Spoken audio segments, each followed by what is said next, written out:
Oke, dalam video ini kita akan membahas mengenai cash to investment ratio atau rasio cash kepada investasi.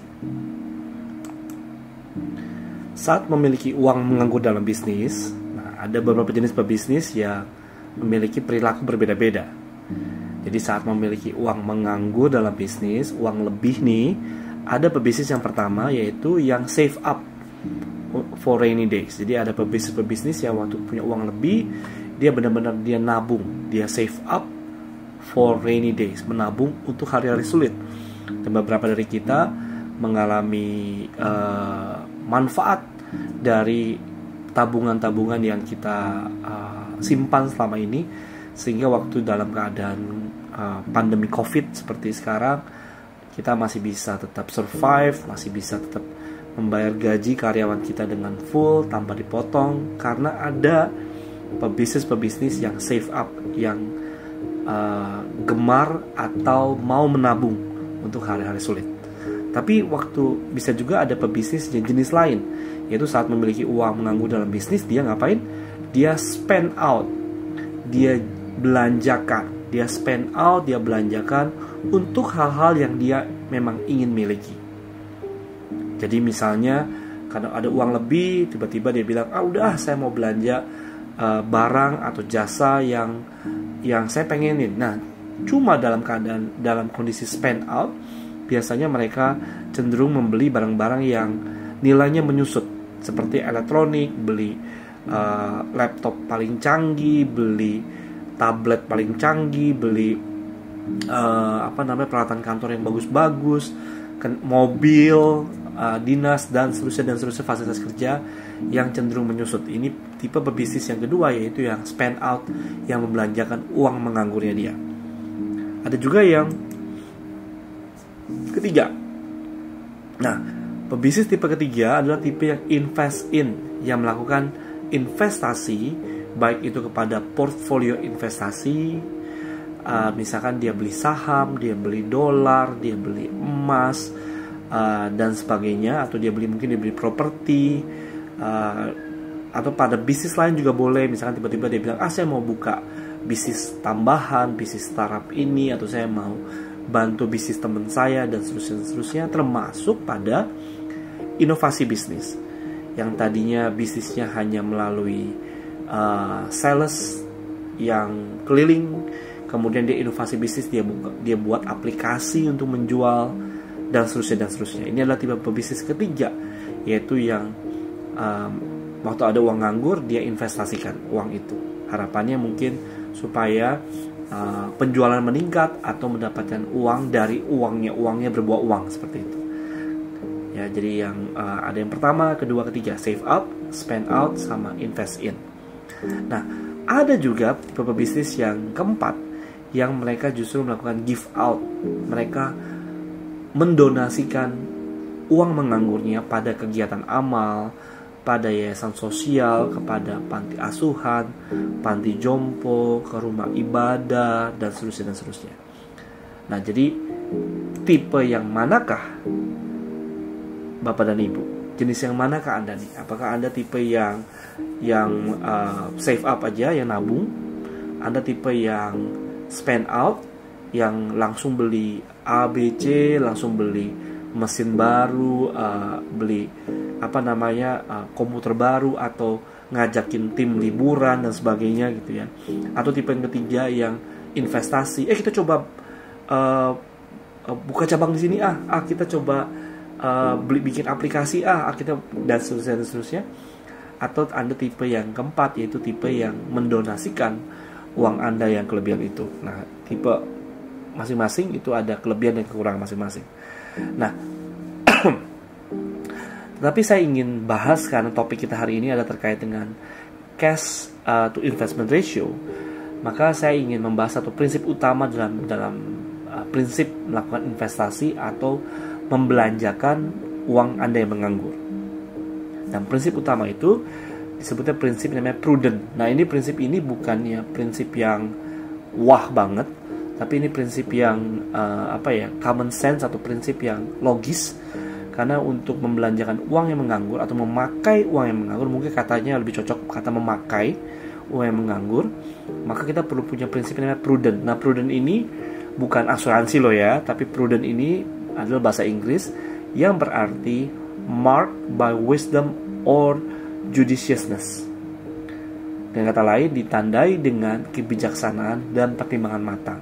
Jadi waktu kita mau pakai uang kita yang menganggur, memang uang Bapak Ibu, bukan uang saya, tapi itu perlu ditandai dengan kebijaksanaan dan pertimbangan matang. Nah, pertanyaannya adalah, gimana caranya saya bisa prudent, Coach? Salah satu cara paling sederhana untuk menjadi prudent dalam melakukan investasi atau dalam menggunakan uang kita yang menganggur adalah memiliki cash to investment ratio. Memiliki yang namanya apa, Bapak Ibu? Cash to investment ratio. Nah, cash to investment ratio itu apa sih, Coach? Poinnya sederhana seperti ini, bahwa berapa rupiah cash flow yang perlu saya miliki, untuk bisa melakukan investasi 1 rupiah. Berapa rupiah cash flow yang perlu saya miliki untuk bisa melakukan investasi 1 rupiah. Jadi kalau saya mau keluar uang 1 rupiah atau mau pakai uang menganggur itu 1 rupiah, saya mesti punya cash flow-nya berapa. Kalau saya mau keluar uang, mau investasi misalkan 10 juta, berarti saya mesti punya uang berapa nih, dan seterusnya. Nah, ada beberapa skenario yang saya mau bagikan pada Bapak Ibu. Idealnya adalah bahwa 1:3 itu adalah cash to investment ratio yang menurut saya paling ideal. Ya, ini tidak membuat Bapak Ibu jadi terlalu kaku, tapi juga tidak terlalu yang namanya berani juga nekat. 1:3 artinya untuk setiap rupiah yang mau diinvestasikan atau mau digunakan, minimal ada 3 rupiah yang lain yang dimiliki. Contohnya, misalkan Anda mau investasi, mau pakai uang nganggur nih 100 juta, mau bikin aplikasi nih misalkan yang nilainya 100 juta, berarti minimal kita mesti punya cash flow yang menganggur sekitar 300 juta. Itu 1:3. Jadi kalau misalkan belum ada 300 juta, gimana dong, Coach? Bisa jadi kita perlu cari peluang investasi yang lebih murah daripada 100 juta, atau bisa jadi kita save up, kita nabung sampai akhirnya perbandingannya adalah 1:3. Itu idealnya, yang saya rasa mungkin tidak terlalu kaku dan juga tidak terlalu namanya nekat. Nah, ada beberapa pebisnis lain. Skenario yang kedua adalah orang-orang yang konservatif, sangat berhati-hati, dan orang yang sangat berhati-hati juga bisa sukses loh, karena mereka bisa yang namanya survive lebih lama, dan akhirnya mereka bisa lebih mendapatkan buahnya pada musim yang tepat. Nah, ini orang-orang konservatif biasanya main di angka 1:6. Saya pernah dalam beberapa tahun lalu sempat menginterview pebisnis yang bisnisnya sudah lebih dari 20 tahun, dan saya ajak makan, saya ajak ngobrol untuk masalah ini, dan mereka bilang rata-rata mereka berani investasi 1:6. Bahkan ada satu orang yang bilang kepada saya, kalau ada supplier saya, Coach, bilang nih, Pak, ambil aja langsung banyak, terus saya kasih diskon gede. Nah, kalau cash dia belum 1:6, dia nggak mau tuh.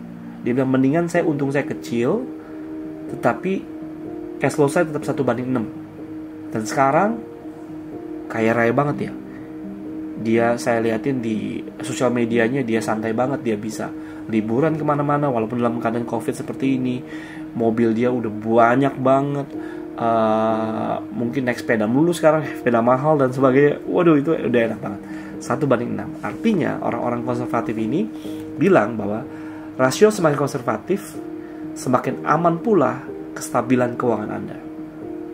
Oke. Contohnya kalau mau investasi 100 juta, minimal harus ada 600 juta di cash flow. Jadi ada orang yang ideal, ada yang konservatif. Tapi saya mau kasih skenario yang ketiga, yaitu warning. Warning bagi kita yang terlalu berhati-hati. Kalau Bapak Ibu orangnya terlalu berhati-hati, memang cash flow Anda bisa terjaga, tetapi bisa jadi uang Anda jadi terinflasi. Karena uang Anda yang 100 juta di tahun 2020 bisa jadi nilainya tidak 100 juta nanti di tahun 2021 atau 2022. Biasanya nilainya lebih kecil daripada itu, 100 juta di tahun ini bisa beli apa, di tahun depan bisa jadi 100 juta nggak bisa beli barang yang sama.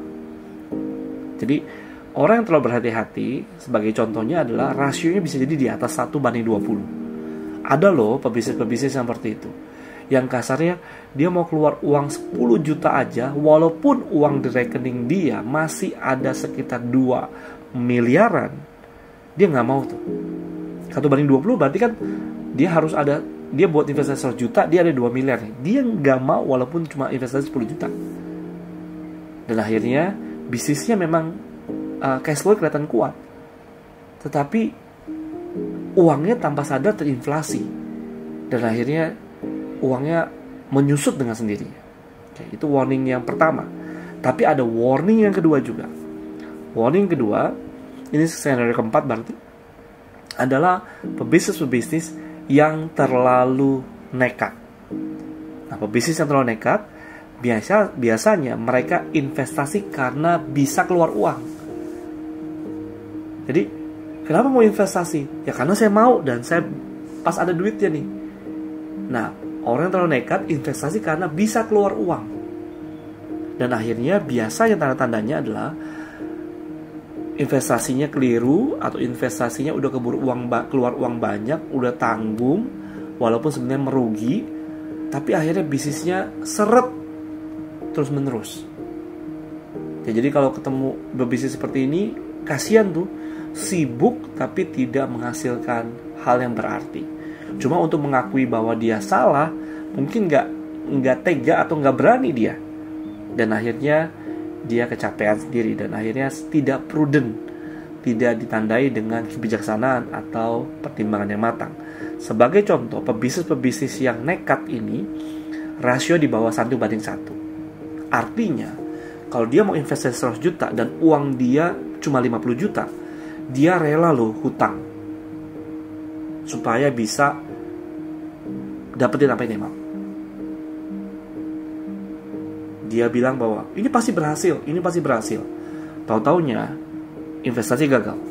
Cuma untuk dia mengakui atau dia tutup, dia bingung juga. Jadi mau kayak gimana ya Bapak Ibu? Pernah lihat orang berjudi, ini udah kalah nih, gitu. Cuma dia merasa bahwa dia harus balikin uangnya dengan tetap bermain judi itu. Nah, itu ada warning yang kedua. Dan terkait warning kedua, saya mau bahas sedikit mengenai investasi karena bisa keluar uang itu berbeda dari bisa menang. Bisa keluar uang, kita mengeluarkan uang yang nganggur itu karena ada uang nganggur, dan karena ada minat, karena Anda punya minat untuk melakukan sesuatu dan ada uang nganggur, Anda melakukan investasi karena bisa keluar uang. Tetapi kalau Anda bisa menang, ya, itu bisa jadi karena Anda paham bagaimana Anda bisa menang dalam investasi tersebut dan memahami cara menangnya. Ini kayak saya salah salah tulis nih ya, bukan bisa keluar uang tapi bisa menang. Ini harusnya bisa menang, ya, bisa menang. Mudah-mudahan di layar Bapak Ibu nanti sudah bisa diperbaiki videonya ya. Oke. Orang yang keluar investasi, memakai uang investasi karena bisa menang, dia paham bagaimana bisa menang dan memahami cara menangnya. Jadi itulah akhir dari cash to investment ratio. Pertanyaan saya bagi Bapak Ibu adalah, Anda tipe orang yang mana waktu ada uang nganggur? Tipe yang save up, nabung? Tipe yang spend out, yang membelanjakan uang itu? Tipe yang invest in? Atau tipe yang give out pada donasi? Apapun tipe Anda, pastikan Anda bisa prudent, atau yang namanya bisa menggunakan uang menganggur Anda dengan ditandai dengan kebijaksanaan dan pertimbangan yang matang. Sampai jumpa di video-video berikutnya. Dan kalau Anda suka dan Anda sudah menonton, boleh ya klik like supaya saya tahu Bapak Ibu sudah menonton video ini dan suka. Oke, terima kasih banyak. Oh ya, selalu ingat, everybody wins when a leader gets better. Bye-bye.